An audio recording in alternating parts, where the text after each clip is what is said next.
Welcome, dear Pisces, to your tarot reading. Today I will read your cards for the upcoming week, which will begin at the 1st of September and will end at the 7th of September. First of all, I would like to explain a few general facts about the reading. The pattern I'm going to use is the so-called Celtic cross, which shows you the general energies for the week and prospects for the near future. This pattern also provides you with insights in your environment, your wishes and fears, your mindset, and the conscious and unconscious forces within you.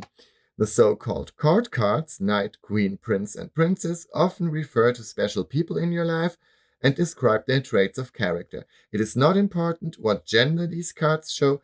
That means a knight could also be a woman in your life, and a queen might also be a man.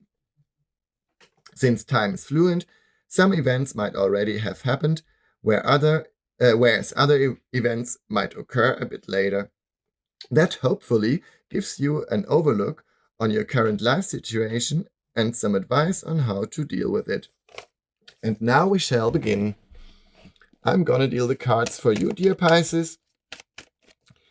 We now have a Sun in Virgo, which is your opposite sign. That could be good for you. So now we deal the cards for you, dear Pisces, and we will see how your week will develop. Today the cards won't come out. I don't know what's going on. But sooner or later, here we go.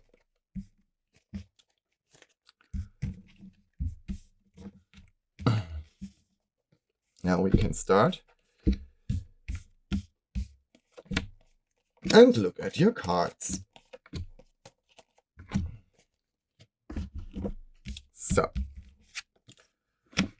okay, that seems interesting. We've got the High Priestess and the Knight of Wands, which is quite different from each other. The High Priestess means that you are quite relaxed and that you can wait, that you are not forcing things, and that you should listen to your dreams, that you should listen to your unconscious, you listen to into yourself.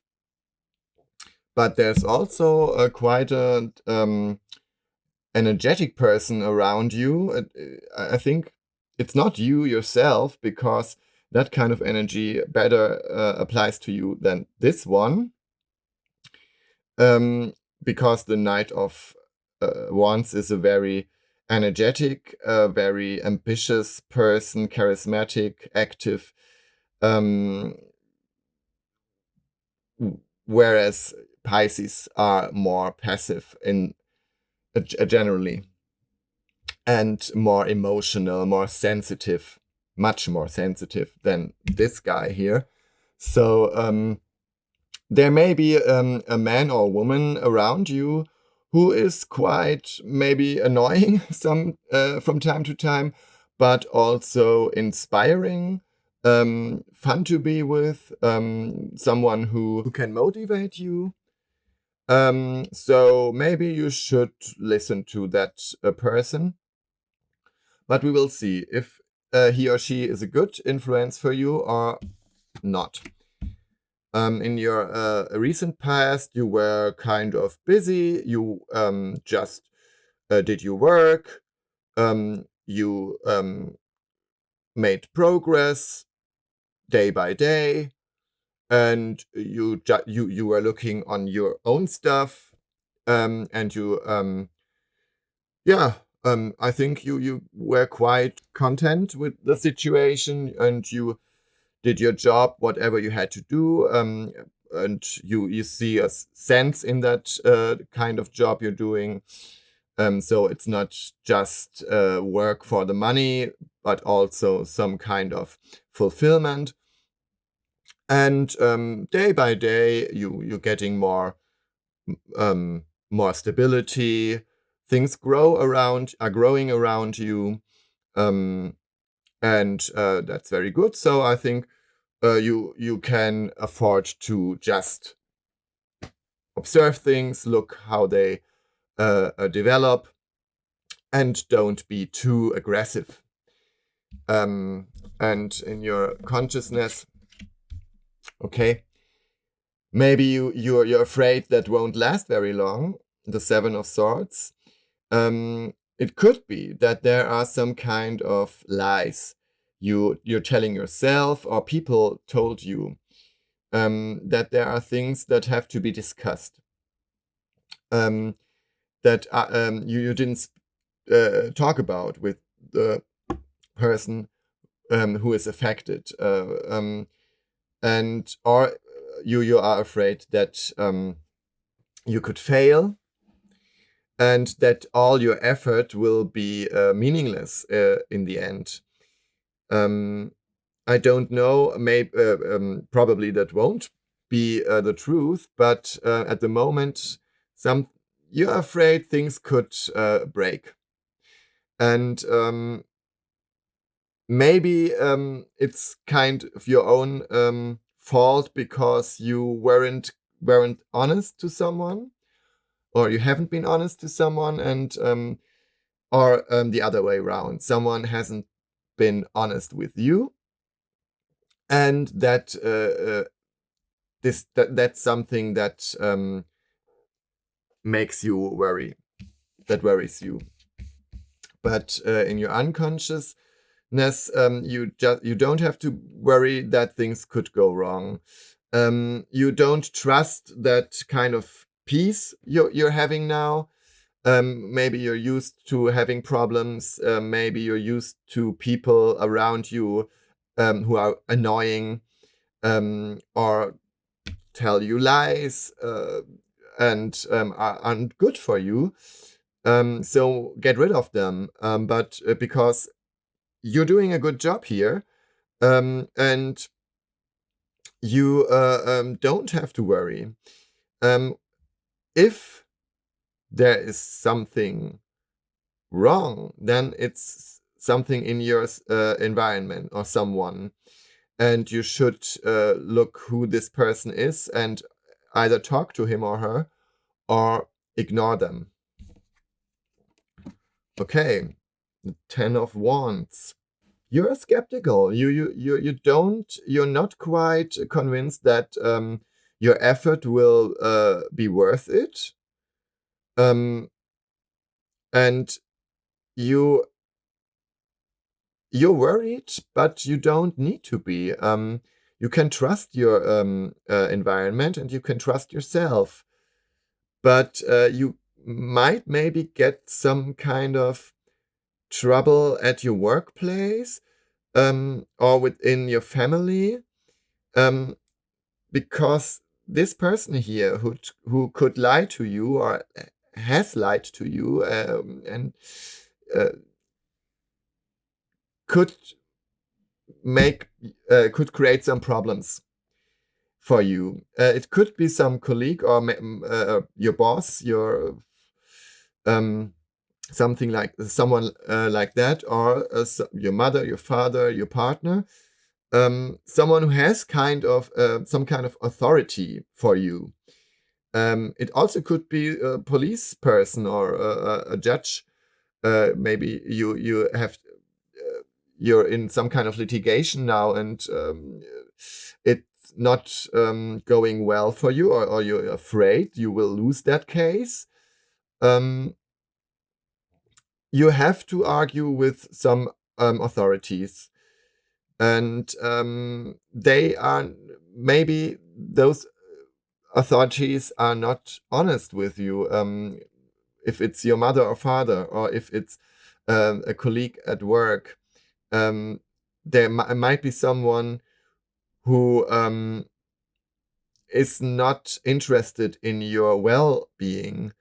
So you might watch out for that person. I already said it. There is someone who wants to harm you, maybe.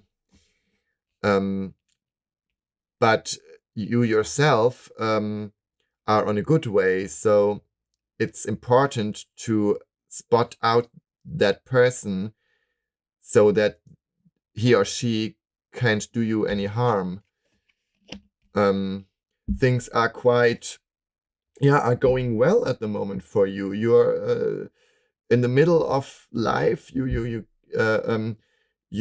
feel secure, privately, professionally.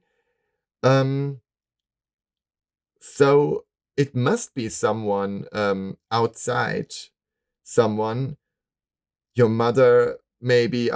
It's just an example. Someone who wants to rain on your parade, and you're feeling that you're a sensitive person, and that worries you, that bothers you.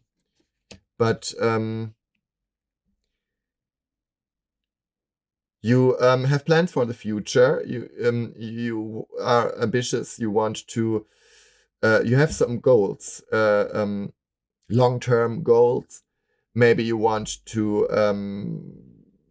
get a better position at your workplace. Maybe you want to get some kind of title. Maybe you want to buy a house. Maybe you want to found a family, get kids. You have goals at the moment that are very serious.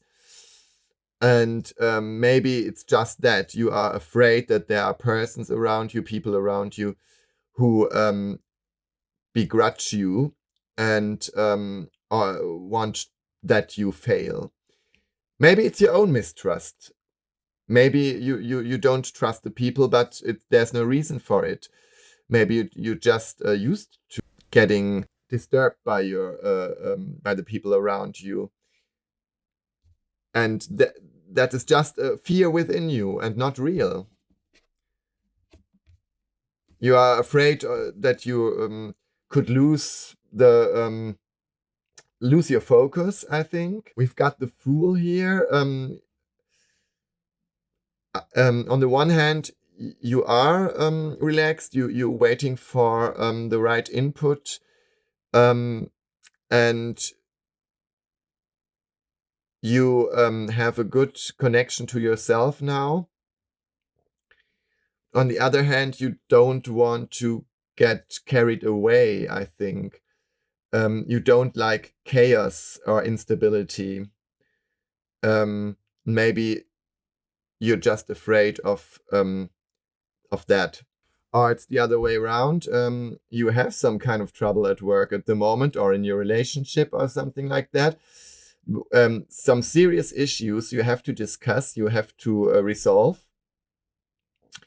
And you wished that life would be easier at the moment, that you didn't have to care for all that stuff and just read some book or go to a party and leave your problems behind.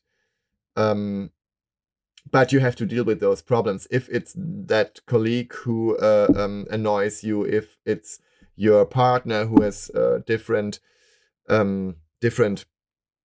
ideas about the future. Maybe you want a child, but your partner doesn't. Maybe you want to live here and your partner wants to live there. And you've been avoiding that issue for a long time now. And because it's serious and you don't want that kind of seriousity, you just want to enjoy the time with this person. Could be that Knight of Wands. But you now know it's time to make some kind of decision and not just enjoy time with that person. You have to get further. You have to reach a new stage of your relationship, maybe, and that worries you, because if your partner says, no, sorry, I don't want to go with you to that place, or I don't want a child, but or I don't want it now, maybe in 5 years or something, that could be a deal breaker for you, and you had to leave this person. if he or she is not supportive, although you love them, and so you are avoiding that kind of argument. Yeah, I think it becomes clearer now. You have to, you've got no choice. You have to confront yourself with that person who either wants to harm you at work, for example, who wants your job, who wants something you've got, or who just doesn't like you and wants to harm you because he or she doesn't like you, envies you, something like this, like that. Or there is someone who loves you indeed, but there's something between you both that could endanger your relationship. And if you won't talk about that, it will sooner or later endanger your relationship. So be courageous and talk to your partner or to that loved person. Could also be your mother or your daughter or son or father, and or friend, just a friend, and talk to them. Things will get better after that. Again, that person, that fiery person again, Princess of Wands in the end. There is a fire person in your life. Someone who is ambitious, who is active. And maybe you should follow that person. Maybe she has a good idea, or he, on how to spend the next weeks, what you could do together. And be open to that person. It might be your partner, but it could also mean some kind of argument, because Princess of Wands is energetic. She wants things at once, and you are more patient. You are more a bit more slower than that person, and maybe that could be a problem too. So there could be some kind of argument with someone next week, and you just have to go through that. And maybe it's good for you just to get something from that energy for yourself and get more active. So that's it for now. I hope you enjoyed the reading and that you can apply it on your current situation. Please leave your comments below. I'm looking forward to your replies. Have a lovely week. Goodbye und auf Wiedersehen. Your Mystic Michael.